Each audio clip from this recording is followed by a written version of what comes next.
এলাকা এবং আপনি আশ্রয়কেন্দ্র এখন পরিদর্শন করেছেন এবং কি অবস্থা দেখছেন এবং সিটি কর্পোরেশনের পক্ষ থেকে আপনারা কি ব্যবস্থা নিচ্ছেন? আমরা আসলে গতকাল ঈদ গিয়েছে, ঈদটা আমরা সুন্দরভাবে পালন করতে পেরেছি।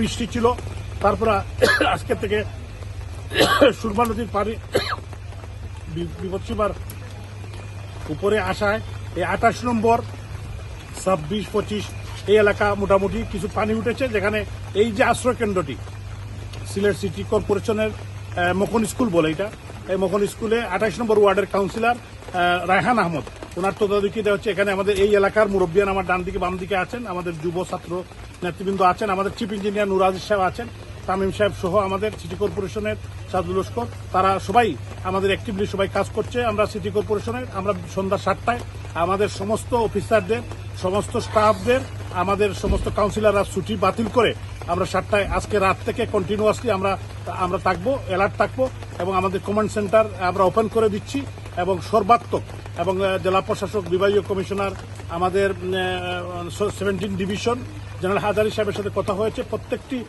ইন্টিগ্রেটেড ওয়ার্ক আমরা আমাদের রাজনৈতিক নেতৃবৃন্দ সবারকে নিয়েই আমরা শুধু সিটি কর্পোরেশন আওতাধীন না, আমাদের সমস্ত জেলা, সুনামগঞ্জ, সিলেট, আমাদের এই বন্যা যারা ক্ষতিগ্রস্ত মানুষের পাশে আমরা দাঁড়াবো এবং যাতে আরও মানুষ ক্ষতিগ্রস্ত, স্পেশালি এখানে একটি পাওয়ার স্টেশন রয়েছে দক্ষিণ সুরমাতে 28 নম্বর ওয়ার্ডে, তো এইটাকে প্রোটেক্ট করার জন্য আমাদের city corporation team is working এবং আমরা সেনাবাহিনীকেও সেখানে অনুরোধ করেছি সেখানে কাজ করার জন্য।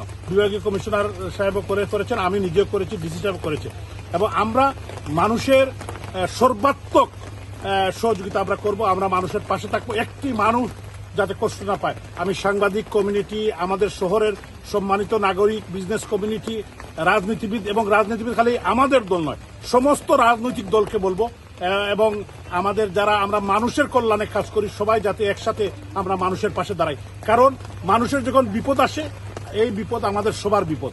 মাননীয় প্রধানমন্ত্রী রাষ্ট্রনায়ক শেখ হাসিনার নেতৃত্বে আমাদের যে বাংলাদেশ এগিয়ে যাচ্ছে, আজকে একটি দুর্যোগ, এই দুর্যোগে আমরা সবাই যাতে আমরা একসাথে কাজ করি, এটাই আমার আহ্বান। আর আমি অত্যন্ত দুর্ভাগ্যবান মনে করব যে আল্লাহ তাআলা, আমি মেয়রের দায়িত্ব নেওয়ার পর এরকম একটি পরিস্থিতি আমাদের পড়তে হবে। সকালে ঘুম থেকে উঠে আমার অনেক কষ্ট লেগেছে যে আমাদের অসহায় মানুষ যারা কষ্টের মধ্যে আছে, আমি এই যারা কষ্টের মধ্যে আছে তাদেরকে আল্লাহ তাআলা যাতে তার কষ্ট লাঘব করেন। এখন আমাদের মা বোনরা আছেন, আমাদের মুরব্বিয়ান আছেন এবং সবাই যাতে তাদের পাশে দাঁড়ান, এটাই আমার আহ্বান। আসসালামু আলাইকুম রহমতুল্লাহি বারাকাতুহু। জয় বাংলা।